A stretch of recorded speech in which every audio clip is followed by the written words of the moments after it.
केरल राज्य में एक सुधार्मिक नाम के राजा हुए। धर्म पूर्वक चलना, प्रजा का पालन करना और भगवान का नाम जप करना, यही उनका स्वभाव था। सुधार्मिक राजा के यहाँ एक बालक ने जन्म लिया। बालक का नाम चंद्रहास रखा गया। पिता की भांति बालक भी परम भागवत था। जन्म लेते ही बालक कृष्ण कृष्ण नाम का उच्चारण करने लगा। बालक के जन्म की खुशी में राज्य में चारों ओर आनंद उत्सव मनाया जा रहा था। वहीं दूसरी ओर शत्रु राज्य सुधार्मिक राजा के राज्य में आक्रमण की योजना बना रहा था। जैसे ही शत्रु राज्य को पता चला कि सुधार्मिक के राज्य में आनंद उत्सव मनाया जा रहा है, उसने सोचा यही आक्रमण का सबसे अच्छा अवसर है और शत्रु राज्य ने सुधार्मिक के राज्य पर आक्रमण कर दिया। सुधार्मिक की सेना उन्हें रोकने में असफल रही। राजभवन को चारों तरफ से घेर लिया गया और प्रत्येक राज परिवार के सदस्य को मार डालने का आदेश दिया गया। तब सुधार्मिक की पत्नी ने अपने नवजात पुत्र को बचाने हेतु चंद्रहास को धाय माँ के हाथों सौंप दिया और कहा, आप इसे यहाँ से ले जाएं, अन्यथा आक्रमणकारी हमारे साथ हमारे पुत्र को भी मार डालेंगे। धाय माँ ने एक सेविका का रूप धारण किया और एक टोकरी में चंद्रहास को लिटाकर उनके ऊपर जूठे दोने पत्तल रख लिए और चंद्रहास को महल के बाहर ले जाने लगी। शत्रुओं के सैनिकों ने सोचा कि यह तो दासी है और टोकरी में झूठे दोने पत्तल देखकर उन्हें जाने दिया। धाय माँ चंद्रहास को लेकर कुंतलपुर नगर पहुंची। उन्होंने वहां के महामंत्री धृष्टबुद्धि से प्रार्थना की कि मैं सेवा में बहुत निपुण हूँ, कृपया मुझे सेविका के रूप में अपने महल में आश्रय दें, जिससे मैं अपने पुत्र का पालन पोषण कर सकूं। धाय माँ की परीक्षा ली गई। राजघराने की सेविका होने के कारण वे अपने कार्य में परम प्रवीण थीं। उन्हें सेवा में रख लिया गया। उन्होंने अपना और चंद्रहास का असली परिचय किसी को नहीं बताया। धीरे धीरे 3 साल बीत गए और धाय माँ स्वर्ग सिधार गईं। अभी चंद्रहास सिर्फ 3 वर्ष के ही थे। धाय माँ के गुजर जाने के बाद चंद्रहास को महल से बाहर निकाल दिया गया। अब उनकी देखरेख करने वाला कोई नहीं था। उनके मुख पर हर समय कृष्ण कृष्ण नाम चलता रहता। चंद्रहास देखने में इतने सुंदर और रूपवान थे कि कोई भी उन्हें देखकर मोहित हो जाता। गलियों में भटकते चंद्रहास को कोई भी स्नान करा देता, कोई भोजन करा देता, कोई वस्त्र दे देता। एक बार देवर्षि नारद जी ने देखा, इतना छोटा सा बालक दिन भर कृष्ण कृष्ण नाम जपता है और इसका कृष्ण के सिवा कोई है भी नहीं। नारद जी चंद्रहास के पास गए और उसे दुलार करते हुए बोला, सुनो, मैं तुम्हारे लिए एक अमोघ वस्तु लाया हूँ। नारद जी ने चंद्रहास को छोटे से शालिग्राम दिए और कहा, धो के पी लेना और दिखा के खा लेना, यही तुम्हारी सेवा पद्धति है। इनको स्नान करा देना और जो तुम्हें मिले इनको अर्पित करके खा लेना। चंद्रहास ने सोचा, इन्हें रखने के लिए तो मेरे पास कोई पात्र नहीं है। नन्हे से 3 वर्षीय चंद्रहास ने शालिग्राम को अपने मुंह में ही रख लिया और सोचा, यही नहा लेंगे, उनका चरणामृत भी पी लूंगा और जो खाऊंगा वो अर्पित भी हो जाएगा। इधर धाय माँ को जिसने आश्रय दिया था धृष्टबुद्धि, उनके एक पुत्र और एक पुत्री थी। पुत्र का नाम मदन और पुत्री का नाम विषया था। मदन बहुत ही भगवत भाव वाले थे। मदन का भक्तों को भोजन खिलाने का स्वभाव था। उन्होंने कई भक्तों और ब्राह्मण जनों को भोजन के लिए बुलाया। तब चंद्रहास जी भी खेलते खेलते वहीं चले गए और वहां प्रसाद खाने लगे। उन बड़े बड़े ब्राह्मणों में एक ज्योतिषाचार्य भी थे। धृष्टबुद्धि ने अपनी पुत्री विषया को सामने ले जाकर उनसे कहा, आप इसका हाथ देखकर बताइए कि इसका वर कैसा होगा, उसका कैसा ऐश्वर्य होगा। ब्राह्मण ने आसपास दृष्टि डाली और चंद्रहास जी की ओर इशारा करके बोले, वो है इसका वर। धृष्टबुद्धि ने कहा, आपने शायद सही से रेखा नहीं देखी, ये तो दासी का लड़का है, ये हमारी पुत्री का वर कैसे बनेगा। ब्राह्मण बोले कि मैंने तो सही सही ही भाग्य देखा है और दक्षिणा लेकर चले गए। धृष्टबुद्धि ने विचार किया कि ये दरिद्र लड़का मेरी पुत्री का वर नहीं बनना चाहिए। मैं इतने बड़े राज्य का महामंत्री हूँ और मेरी पुत्री का ऐसा दुर्भाग्य नहीं होगा। उन्होंने निश्चय किया कि इसे आज ही मरवा डालते हैं। उन्होंने तुरंत जल्लादों को बुलाया और कहा, इस बालक को ले जाओ और जंगल में इसे मार के इसका कोई अंग मुझे काट के दिखाओ। चंद्रहास जी इतने सुंदर, सुशील और प्यारे लगते थे कि उनको कोई भी मारने को तैयार ना होता। इसलिए उसने शर्त रखी कि इसका कोई अंग काटकर मुझे प्रमाण में दिखाया जाए। जल्लादों ने चंद्रहास जी का हाथ पकड़ा तो उनका स्पर्श करते ही उनको ऐसा दुलार आने लगा जैसे माँ को अपने बच्चे से दुलार होता है। वो आपस में कहने लगे, भाई, जीवन हो गया लोगों को मारते हुए, कभी कोई पुण्य का काम नहीं किया।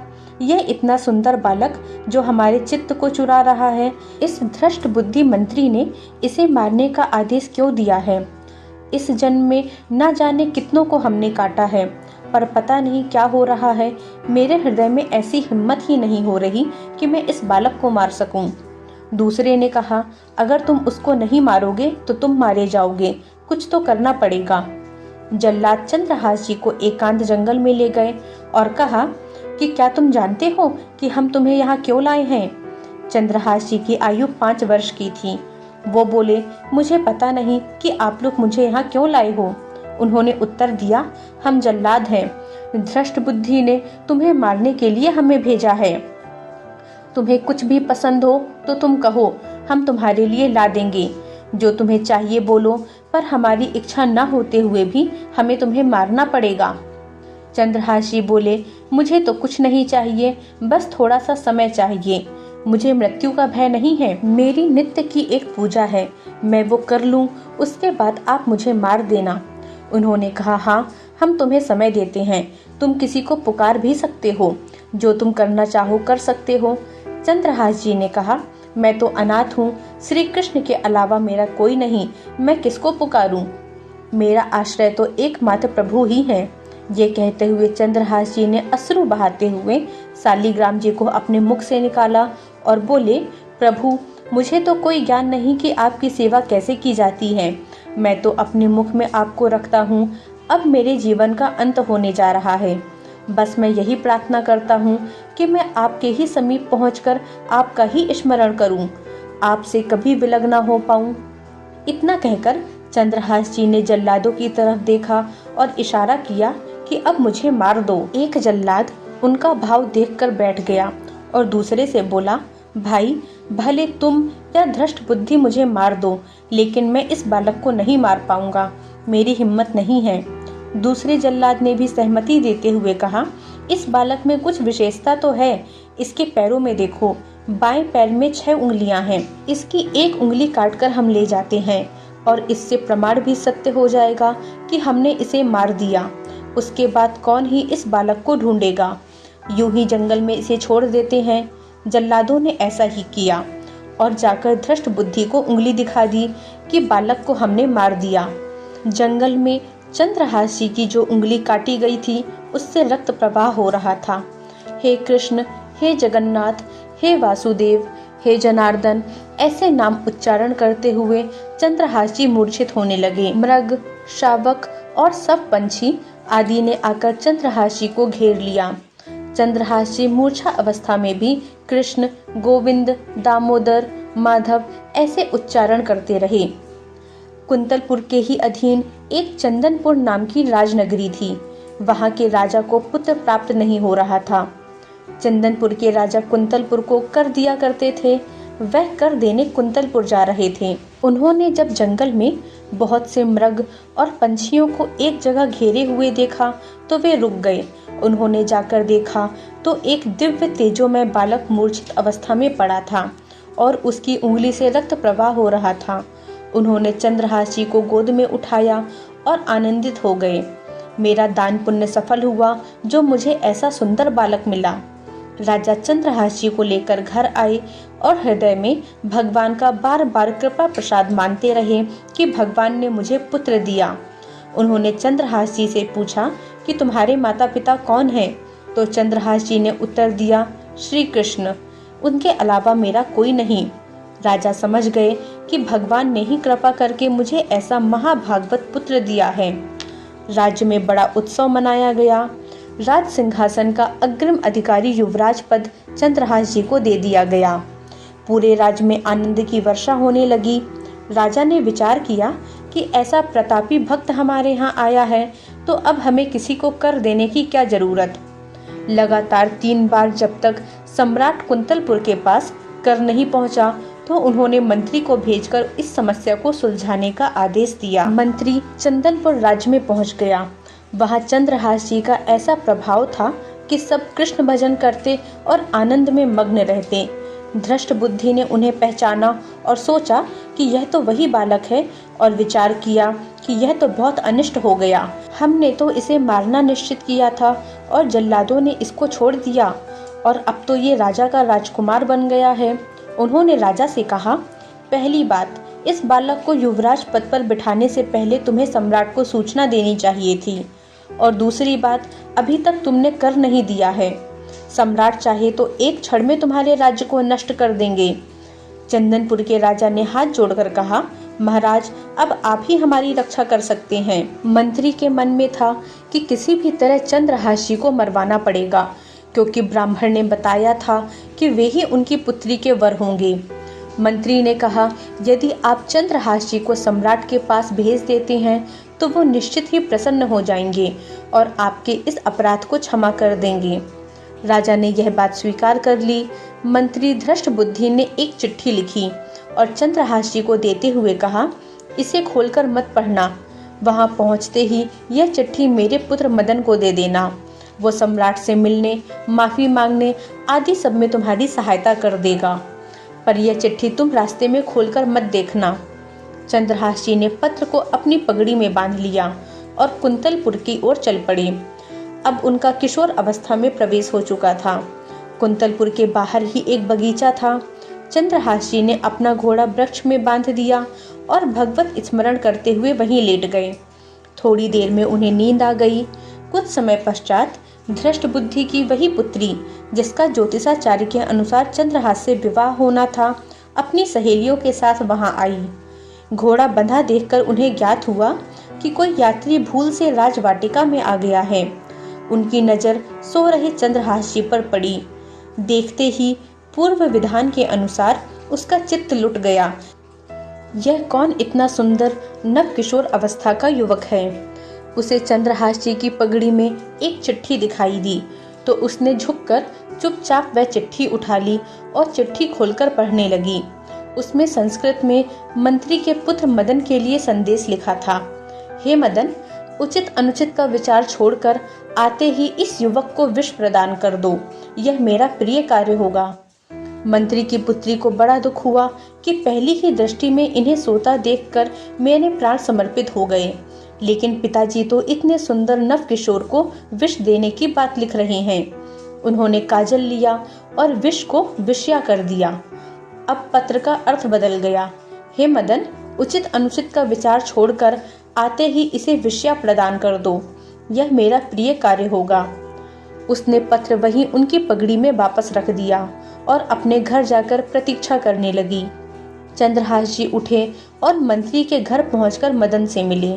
मदन को जब पता लगा कि चंदनपुर से पिताजी ने इनको भेजा है और ये वहां के राजकुमार हैं, तो चंद्रहास जी को हृदय से लगा लिया। चंद्रहास जी ने कहा, आपके पिता ने यह पत्र दिया है। मदन ने पत्र पढ़ा, अभी ही इस युवक को विषय प्रदान कर दो। तुरंत बिना विचार किए मदन ने पंडित बुलाकर दोनों का विवाह कर दिया। अब मंत्री अपने घर आए तो सब साज सजावट और विवाह का माहौल देखकर हैरान हो गए। किसी ने उन्हें बताया कि आपने ही तो इस विवाह का आदेश दिया था, मदन के पास चिट्ठी रखी है। मंत्री अपने घर गए और मदन से कहने लगे, तुम्हारी बुद्धि मारी गई है क्या? हमने पत्र में विवाह करने का कहाँ लिखा था? मदन ने कहा, पिताश्री, आपकी आज्ञा का उल्लंघन नहीं हुआ है। आपने मेरा नाम लिखकर मुझे बिना विचार किए इस युवक को विषया देने के लिए कहा था। इसमें मेरी कोई त्रुटि नहीं है। मंत्री ने जब चंद्रहास जी को दूल्हे के रूप में देखा तो और क्रोध से भर गए। उसने विचार किया कि चाहे मेरी बेटी विधवा हो जाए, पर मैं इसे जिंदा नहीं रहने दूंगा। वह चंद्रहास जी के नजदीक गया और उन्हें कहा, बहुत कृपा हुई कि आप मेरे दामाद बने। हमारे यहाँ की एक रीति है, हमारे नगर के बाहर जो देवी का मंदिर है उसमें लड़की का वर अकेले पूजा करने जाता है। आपको हमारी कुल की रीति का निर्वाह करना होगा। चंद्रहास जी मान गए और पूजन का थाल लेकर तैयार हो गए। दूसरी ओर मंत्री ने कई बलवान सैनिकों को भेजा और आदेश दिया कि देवी पूजने के लिए जो कोई भी आ रहा हो तत्काल उसे काट देना। किसी भी तरह वह बचना नहीं चाहिए, अन्यथा तुम सब मारे जाओगे। सभी सैनिक आदेश पाकर पहले ही वहां पहुंच गए। उसी समय कुंतलपुर के चक्रवर्ती सम्राट कुछ बड़े बड़े विद्वानों और ऋषियों से बातचीत कर रहे थे। ऋषियों ने कहा, महाराज, अब आपका राज सिंहासन पर बैठना राज्य के लिए मंगलमय नहीं होगा। आपका समय बदल रहा है। इस समय यदि चंद्रहास को सम्राट पद पर बैठा दिया जाए तो आगे अकाल नहीं पड़ेगा और प्रजा का बड़ा मंगल होगा। यह मुहूर्त आपके राज सिंहासन से हटने का है। सम्राट ने कहा, प्रजा और देश का मंगल हो, इसलिए मैं बिल्कुल इसका पालन करूंगा। मदन वहीं बैठे हुए थे। सब ने कहा, तुरंत जाओ और तुम्हारे बहनोई चंद्रहास जी को ले आओ। मदन तुरंत निकले तो सैनिकों ने बताया कि चंद्रहास जी तो देवी पूजने गए हुए हैं। मदन उसी दिशा में गए और चंद्रहास जी को मिलते ही उन्होंने कहा, सुनो, देवी की पूजा मैं कर लूंगा। इसी समय मुहूर्त है, जाओ, सम्राट पद पर अभिषेक कराने के लिए तुम्हें बुलाया जा रहा है। इतना कहकर मदन जी देवी पूजा के लिए चंद्रहास जी सम्राट पद के लिए अलग अलग दिशा में चल दिए। इधर चंद्रहास जी का राज्याभिषेक होने लगा। वहां देवी मंदिर में धृष्ट बुद्धि के पुत्र मदन पूजा करने के लिए पहुंचे तो पहले से तैयार सैनिकों ने उन्हें काटकर फेंक दिया। मंत्री का सारा खेल उल्टा हो गया। पुत्र की हत्या हो गई और चंद्रहास जी का सम्राट पद पर अभिषेक हो गया। सैनिकों ने आकर मंत्री को सूचना दी कि देवी मंदिर में आपके आदेश के अनुसार जो मारा गया है वो आपका पुत्र मदन है। धृष्ट बुद्धि ने कहा, यह कैसे संभव है, वो तो चंद्रहास था। सैनिक बोले, उनका तो सम्राट पद पर अभिषेक हो गया। अब धृष्ट बुद्धि छाती पीट पीट कर खूब रोने लगा। बार बार चिल्लाने लगा, हाय, मैं कितना अभागी हूँ जो मैंने अपने पुत्र को ही मरवा दिया। चंद्रहास जी ने जब इसके बारे में सुना तो सोचा कि मृत्यु तो मेरी निश्चित थी, फिर मदन को मेरी मृत्यु कैसे प्राप्त हुई। वो तुरंत गए और मदन के शव को सामने रख उन्होंने भगवान का ध्यान स्मरण करते हुए मदन के शव पर हाथ फेरा तो वह पुनः जीवित हो गए। यह घटना धृष्ट बुद्धि को नहीं पता थी। तब तक धृष्ट बुद्धि ने अपनी खोपड़ी फोड़ फोड़ कर अपनी हत्या कर ली। चंद्रहास जी ने उन्हें भी नया जीवन दिया और कहा, पिताजी, अब तो कृष्ण कृष्ण जपो। अब उनकी बुद्धि शुद्ध हुई और भगवान का आश्रय लेकर उन्होंने भी अपने जीवन को भगवत भक्ति में लगाया।